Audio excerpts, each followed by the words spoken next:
Angel Fernandez, this is your day. ¿Cómo está? Muy bien. Muy bien. Okay, we're here at Sol and Luna in Port Melbourne, aren't we? We are. I'm so lost, to be honest. So we're in Melbourne today, crew. We're flying in for the ski and snow expo. Salud. Salud. Gracias. Cheers, brother. Hey, hey, hey. Cheers. Bad sex, dude. I know. Yeah. How's Jesus. it going? The sex? How are you going, dude? Oh my God. I'm doing all right. Yeah? I'm doing all right. Yeah. Yeah, it's good to see you. It's good to see you. Yeah.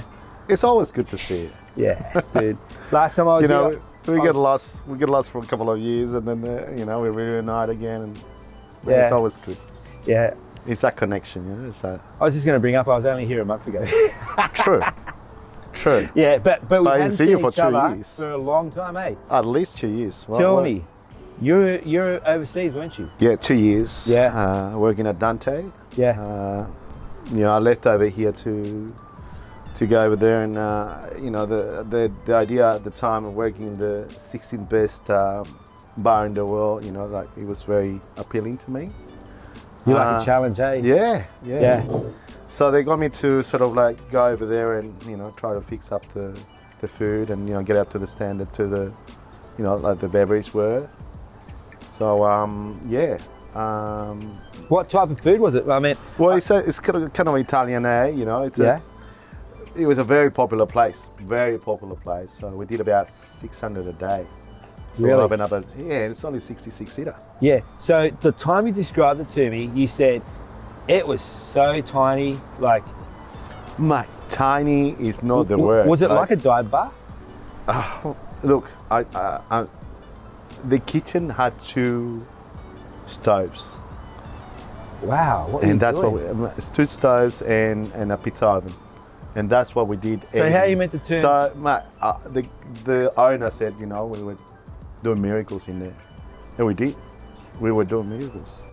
And, I went to this tiny little bar. Yeah. With a restaurant that sat about 66 people. A kitchen that could only fit about 3 people at one time. We had a prep kitchen, but They must have been gun chefs, dude. mate, I tell you what, Mexican are the best. Yeah, Lucky Trump is out of the fucking race. Because you'd be like, oh my God, who I is had he? about maybe 4 prep cooks, working all through the day. Yeah. And then I had 3 Mexicans, on the line. Just and they smashing were it. Awesome. Yeah. Awesome. Wow. Yeah. Amazing. So let me just bring the punters up to speed now. So when you left that was last year during COVID, where was it sitting in the world at that point? Number 1. Number 1, yeah. Yeah. Hey, So amazing. we went dude. from number 16 in the world. Then on the first year that I was there, we became number 9. Number 9, yeah. And then we hit the big, the big 1-0. the big 1-0. Yeah. Shit, dude. Yeah. Right. You're not just a pretty face, are you? No. You can sling out food, quick, come on down. We'll do 600 meals a day. Yeah. It was fucking amazing from like if you look at the room that we had to work in. Yeah. And it was. So this is going back to what we are. We're chefs. Yeah, we're chefs, mate. We can work anywhere. We can make anything happen Exactly. anyway. So at the end of the day, we've thrown in a few obstacles, and we've got to make it work, because apart from the fact that we enjoy what we do and we love what we do, and I know you love your food. I mean, we're just eating your food. It's just sensational. Thank you. At the end of the day, we are just people who just want to give our best with the best product. It sounds like a commercial for some retail company, but it's the truth is that we were trained by some pretty good people, and this is leading up to how we became friends. Like we were like apprentices back in 1989, 90. I think I met you in 1990. 90, yeah. Yeah, 1990 at Oh, that's a long time. Drop some bombs. 31 years. Oh my God. I know. You don't even look like 32, do you? No. No, we met in kindergarten. Yeah, but like a lot of people wouldn't even get it. Like, our relationship goes back for a long, long time. There's periods where we don't talk forever.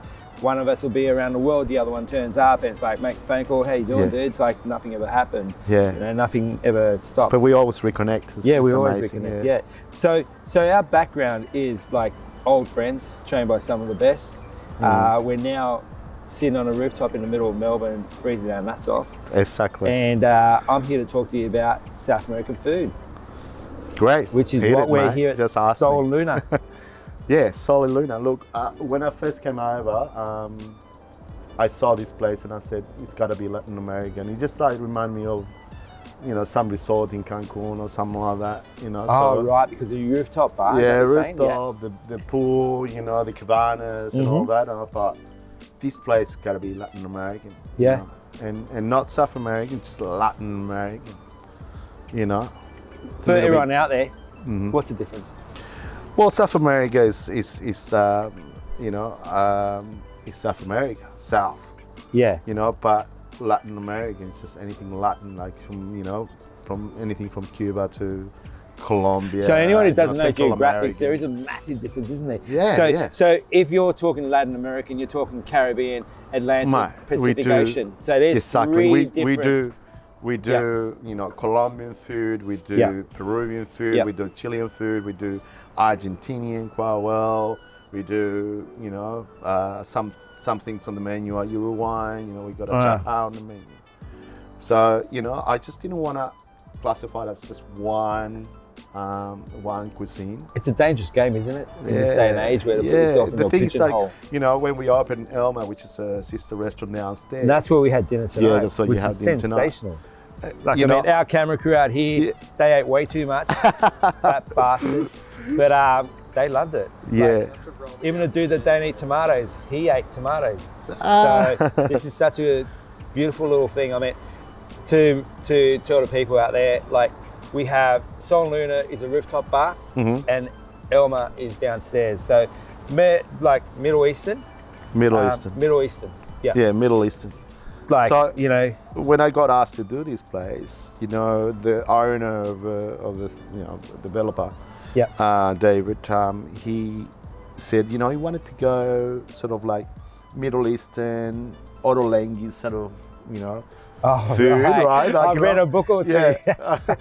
I've seen pretty pictures. He said, oh, you know, I love Ottolenghi. I said, you know, we can't have salad sitting around because it's covered. Yeah. You know, it's not going to work. But we started playing around with the food. I had 2 weeks of, you know, development. Yeah. So I just concentrated just like, you know, doing dishes every day, you know, like 4 or 5 dishes every day. Yeah. And then at the end, it was like, everything that I'd done, it was from all over the Middle East. Yeah. And everything that I'd done, he said, oh my God, this is amazing. So your background with Middle Eastern food, tell me about that. Look, I first encountered Middle Eastern food with Rocket. Oh, Rocket, I remember that. Good old Potts Point. Exactly. 23-year-old, you know. God, you didn't even look that old. I remember going there. Yeah. And, it was an old nightclub, for anyone who didn't know it. Yeah. It was an old nightclub in Sydney, and Neil Perry took it over, and he wanted to do... So what was it? It was a freaking nightclub. Something. Black Jet. Yeah. And before that, it was Arthur's. Yes, that's true. But we weren't around. Neil's older than us, a lot older. Yeah. That's when he was around. Yeah. It had the most quirkiest dance floor down the bottom. And like you stood around the top, 3 levels, yeah. You stood around the middle section and looked down onto the dance floor. It was like, seriously, I'm not going to mention it on camera, but you could see a lot. I was never there. Yes, you were. Yeah. So anyway, that was that's where you first came into it. But you know, growing up in the western suburbs of Sydney, you know, I always, you know, ate out in Middle Eastern places. You know, you go to Punchbowl to a place called Summerland, or that's right. You know, you go to you know, Granville and get, you know, beautiful charcoal chicken, and you know, and you know, most of the friends that you went to school with, you know, they were Middle Eastern. Oh, Middle Eastern, yeah. So a bit of your background is you came over from Chile when you were like, how old were you? 15. 15. I thought I was going for 17, but 15. 15, Yeah. And then what happened then? Oh, went to school. Did year 11 and 12, and you know, year 11 we had to do some electives, pick some electives, and I didn't know what to pick. What? And you a friend of mine said, bananas. yeah, a friend of mine said, Get out. let's pick home science, mate. It's going to be Dude, chicks everywhere. You know what? I did that as well. Did you? No shit. Yeah. I picked home science because there was going to be shitloads of chicks. And then guess what? All my mates that picked it pulled out and I got stuck in it because I That's exactly what happened to me. And I loved it. I loved it. I really my teacher didn't like it. No. She hated me. No, my teacher really liked me. I was probably the best in the class. Really? Yeah, like the girls would come out and go, oh, how did you do that? Can we, try to, get some tips from me and things like that. And, yeah, right. But the thing is that, food was always a big thing at home. Being South American, you can either go two ways. You can either ignore the food or you can be part of the food. I mean, it's the same in every culture, but like South American, when you get involved in the food, you really get into it. Like, I learned how to cook because of, my circumstances as I grew up. But I loved it because my mum had taught me different things. So obviously you come the same way. Oh, mate, it's pretty much the same. Yeah. Food was always big, in our household. But, for example, every Christmas and New Year's, we'll visit our grandmother, or my grandmother, on my dad's side. Where was she? Huh? Where was she? She was in Chile. Oh, she was in Chile. So she'll have the whole family over. Oh, it's when you were growing up. Yeah, when I was growing up. Yeah, I'm confused there. Everybody will get involved. All the women will peeling corn and potting some bologna beans or canola beans, what they call it over here. And just to make a meal in the afternoon, right? Yeah. And everybody got involved. And my grandmother was a cook in a college, in a TAFE college. Okay. So she ran the canteen there. Yeah. But she was an awesome cook. Yeah, awesome. Right. She'll make food out of nothing. So and that's when you see a real cook. Yeah. So you're applying those principles here to Sol and Luna? Look, I think I've got a lot of influence from her, but also mom is a great cook also, and she only told me a few years ago that she learned all her cooking from my grandmother, who was her mother-in-law. Not even from her mother, but from her mother-in-law, because we all lived together at one stage at the beginning. And she pretty much got married quite young. She was about 19. Yeah. And she started cooking because all the women cooked at home with my grandmother. So that's how she learned how to cook, not even with her mum. So tell me something. So earlier on when we were having a quick little chat, you were telling me about the times when you grew up. You guys lived, our project here with SnowChef is all about connecting with people in high altitude, bringing people into the realm of what's going on in the mountains behind the scenes with the hospo crowds, with all your chefs, your waiters, your restaurant managers, all that type of stuff that makes a mountain operate. You spent a bit of time down South in America, in Chile. Tell us about that. Well, there were kind of rough times in Latin America. We went through a coup in 1973. The socialist government got overthrown by, the army. Pinochet took over. Dad was in a sort of difficult position. He was, union delegate for the national newspaper, which was Clarín. Wow. So, the chances of work and things like that got, tighter and tighter, and, he couldn't find work. Yeah. And, and it was always unsafe for people that were involved in the, government to be around and, to be, So Dad decided to go down south of Chile. So I think it was the 11th region. That's Coyhaique, I said. Yeah, right. You guys got regions, Yeah. So Chile separated divided in regions. So we got 12 regions in Chile. And we went to the 11th region. Yeah, right. So it's really close to the Patagonia or, Antarctica, you go to Punta Arenas and, further down, you're in Tierra del Fuego. And, and it's fucking cold, man. Beautiful. It's rough there. Yeah. Chilean people only started going there after the 30s, I think, because, you know, the Chilean government, you know, wanted to colonize that area in the 1900s. And they actually got people from overseas, like German people. The actual government said to, you know, all these countries, you know, they offer them, you know, like a couple of cows, a little bit of land, you know. I'd go there so for they a couple could go of cows, down, yeah. because no Chilean would go down there because it's just so barren. Yeah, exactly. So crap. So cold and so. Yeah, but now it's like so most of that area like, got colonized by Germans. Yeah, right. So we got a big German influence in our food. Blonde hair, blue-eyed, and a Viking. Yeah. So you're saying they feel well, look at me. You are German, blonde hair, blue-eyed, and a Viking. No, I'm actually, nice. you know, Spanish descendant, but yeah, we got that, dude. I can see it from your beard. Yeah. Yeah. But I mean, without the wafting on, because the camera crew will kill me. Like, give us a rundown on what happened down there when you were growing up. So, you know, I think I was maybe, I would have been about maybe 6 or 7. Dad was there for a little while, but you know, he was sending money, got a job over there.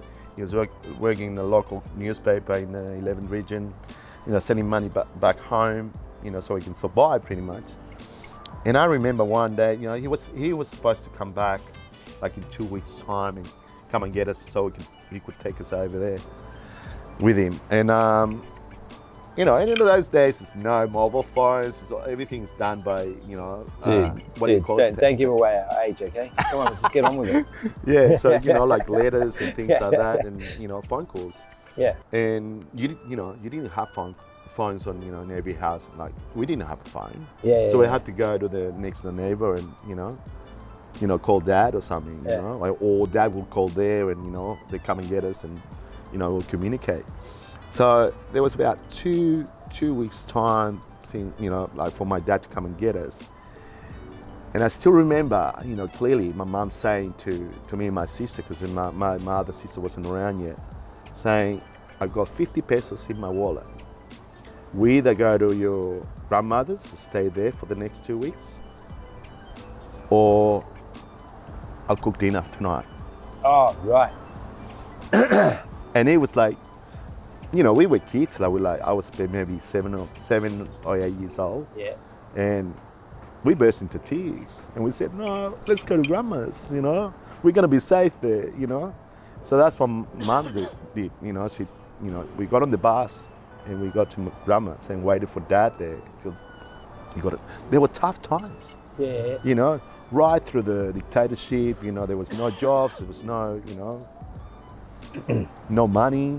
Yeah. So we went down, waited for dad, and then, you know, he came over and, you know, got us, and then we flew over you know, over to Coyhaique, and we stayed there for, I think, maybe 4 years. My sister, my second sister was born there. But it was tough there as well, you know. I mean, you know, it was so cold.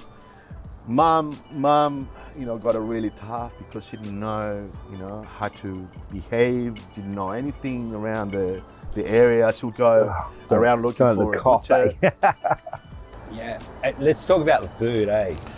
Mate, the food over there was new to me. Yeah. You know, I mean, oh God, I still got vivid images in my mind of us going to, let's say, you know, christening or a wedding. You know, and the wedding will take like 3 days. Like, you know, Is this where you like probably first experienced like the bigger saddles and the Patagonian saddles, yeah. You know, this is one of my big, like, we're aiming to travel to South America and stuff like that. So for us, you know, I specialize in that type of cuisine. You do Carla La Llanera and things like that, well, right?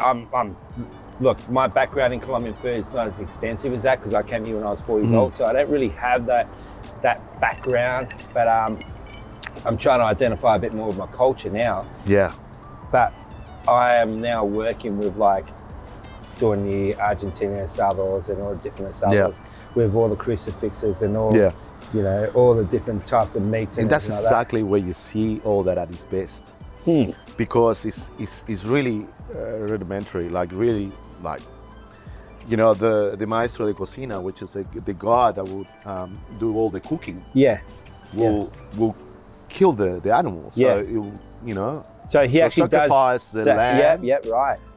Right in front of the guests. So this would start about 6 o'clock in the morning when they start building the fire.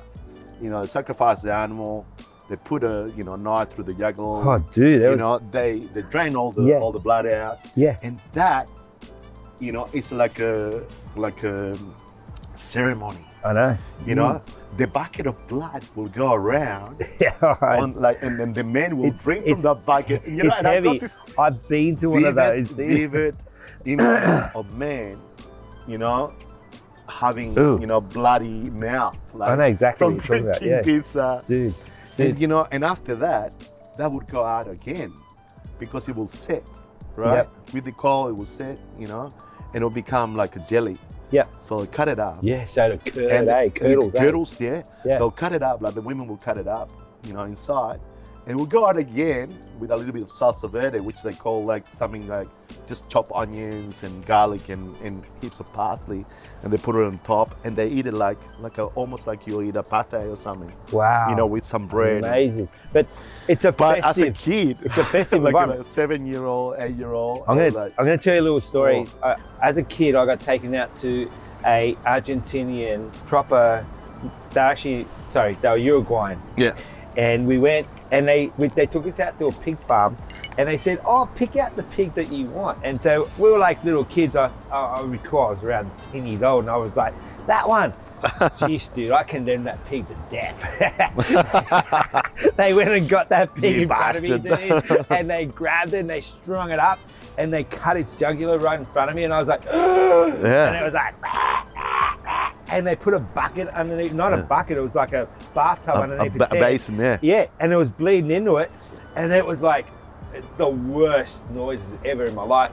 And that thing was like dying, and all the blood was going into that thing. And then they took it over, and then they dipped it in the hot water, and they got the knife and scraped it. You know, when they take the hair off. Yeah. That thing turned into dinner later on. Yeah. You know, I was 10, and I watched that, and I was like, it was like a ritual.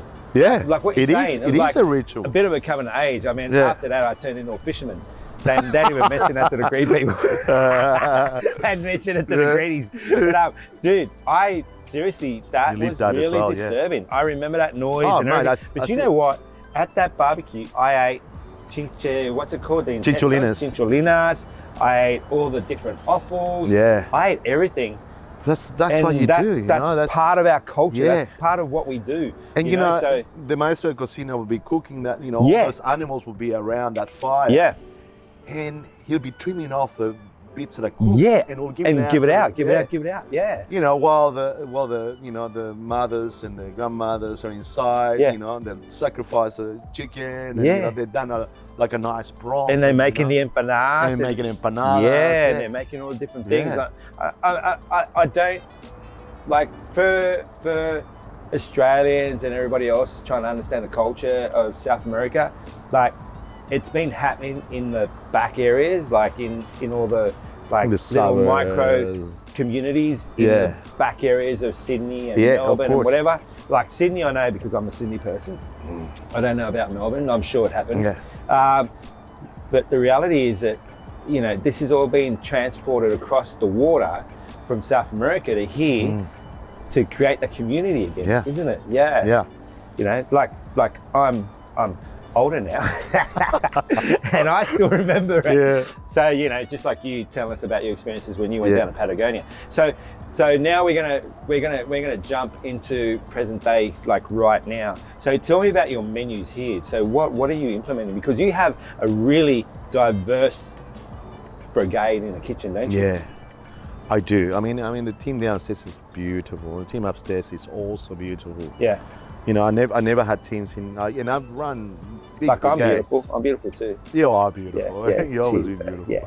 I'm also I've always run really big brigades. Yeah. And I never had people that are just come together and they just gelled in and just become Yeah. And you got a really good crew. I know that because last time I was here, they all love you. Yeah, great. Really nice crew. Yeah. You know, and up here I've got, you know, most of them are Latin American. You know, so I've got Colombians, I've got a Mexican guy, I've got my head chef who's Peruvian, and he's amazing cevichero. Yeah. I just like cevichero, for anyone out there who doesn't know, is a guy who makes really bloody good effing ceviche. Yeah, ceviche, and he does it the proper way, you know. Yeah. I mean, ceviche started in Peru. People don't know that. Else. People think that it started in Mexico. Yeah, ceviche started Peruvian. in Peru, and it just expanded, and you know, and all Latin American countries, they have their own version of. But I don't think anyone can beat, you know, the traditional classic, you know, Peruvian ceviche with the traditional leche de tigre, and the sweet potatoes and the chulpi, which is the Andean corn. It's big corn. It's like really big corn. Yeah, well, the chulpi is a big corn, but usually you have to have it with some kind of canchita. Canchita is any kind of corn, and the Peruvians just eat it like a snack kind of thing. You know, there's a joke with I have a joke with Daniel. In the mornings, he makes a leche de tigre, and we have the leche de tigre means tiger's milk. Tiger's milk, yeah. So in the morning, we'll make the leche de tigre, and we'll have some corn with it. So it's our cornflakes. Oh, you're kidding, dude. It's our cornflakes. So I have no idea. Morning, but and leche de tigre is actually made with the actual flesh of the fish as well. Yeah, so it's a little bit of it's not really cornflakes, it's like fishy cornflakes. Yeah, fishy cornflakes. Seriously, fish cornflakes. So and we also make a fume that, you know, it's like very light. And a fume, what's the fume? It's a stock. A fume is just like a fish stock. Fish stock. So it's very light fish stock for this. So in other words, actually really bloody healthy. It is, apart from the cornflakes. Yeah, so it just carries you know, the citruses of the lime. I love it. And, you know, I know, it's beautiful. Yeah. Of the fish and all. You know, so it's great. And to balance it out, it's just, you know, I mean, Daniel's just amazing at that. Yeah. I mean, I was on the ceviche section 2 days ago. I was trying to balance it out, and it took me about half an hour just to get it as good as he gets it, because, you know, it just takes time. It's a quiet flavour, mate. You come and season curries with me, mate. I'll do it in 1 second. And it'll take you like 25 times to taste it. So listen, mate, tell me more about your adventures as a kid. Did you ever go up to the mountains? Did you ever do anything in the mountains? Look, I did.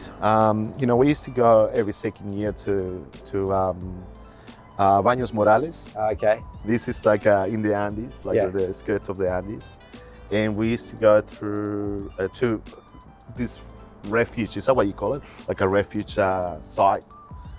Because they had those in the Andes. Oh, you mean like a shelter? Like a shelter, that's what it is. Yeah, shelter. refuge. Refuge, Yeah, shelter.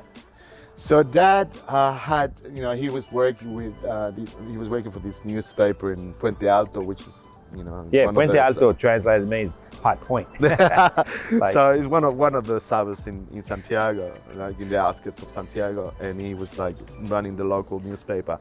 And they had this refuge or shelter in the mountains. And you know, every now and like every second year we'll go up there and you know, and you know, you'll find mineral water, you know, the actual, you know, natural mineral water, and you'll have like natural springs and the thermal pools and things like that. Yeah, right. You know, water coming out of the, you know, volcanic water coming out of the top, and that's and that was amazing. I used to love going up there, and you know. Yeah. But did you ever hit the snowboard or anything like that? Did you ever? Well, back then there would have been no snowboards. No snowboards. No, it was all skiing. No, mate, we did the toboggan. The toboggan, not the bogan. What is it? Who rides a bogan? I mean, I might have. I don't want to know. I don't want to tell you his name. Yeah. And he's not gonna. No one's gonna mention it. No, but seriously, like, you know, you obviously spent a little bit of time there, but our gig is that as part of the SnowChef collective of what we want to do is we actually want to get to South America, and we want to go hit those mountains, and There's so many places, so many good places to go. Yeah. Snowboarding and skiing, you know. Yeah. Valle Nevado, Portillo. Yeah, You know. La Leñas in Argentina, all that type of stuff. It's an amazing place. Yeah. Los Andes is just an amazing range of mountains. And the diversity in the food must be amazing. Oh, mate, on all sides, you know, you got, Argentina on one side, Chile on one side, Peru, Bolivia. Yeah. You know, and the food is just so different everywhere. Yeah, you know? yeah. Amazing. Although, in Chile, we got a lot of Peruvian food, you know, because how can I say? Well, it's indigenous tribes. No, but not only that, you know, a lot of Peruvian people have migrated to Chile because, you know, economically, you know, Chile's in a very good state. Yeah. So you get a lot of migrant people. Like, you know, we even get a lot of Colombians. Yeah. A lot of Colombians there. I've got no idea about any snow in Colombia. Last I time don't want to know. I don't want to talk about snow in Colombia. Let's just change the subject. Well, last time I was there, it was Where? like I've never seen Where's so many. there? In Colombia or Chile? In Okay, Chile. I was going to say. You know, never seen so many, you know, migrants. When I left Chile, I was 15, you know, and if you saw a Chinese person, I was like, oh, wow, this is a Chinese person. Little hint, or right? Asian. The world's changed. I know. Yeah. But because, you know, the country is quite good economically. Yeah, exactly. People have migrated over there, so. So are you gonna make it out to come and see us? Oh, mate, there goes my Negroni. we need to go down to Patagonia. We need to go to Torres del Paine and just. What do you reckon, JD? Yeah, let's go. And do He seriously wants to pump in some, let's put in SnowChef in South America. Yeah, Yeah. mate. Just go camping somewhere in Torres del Paine and you know, and have an asado over there. Okay. Right? Okay, beautiful. Do you want to go for a skinny dip? Yeah.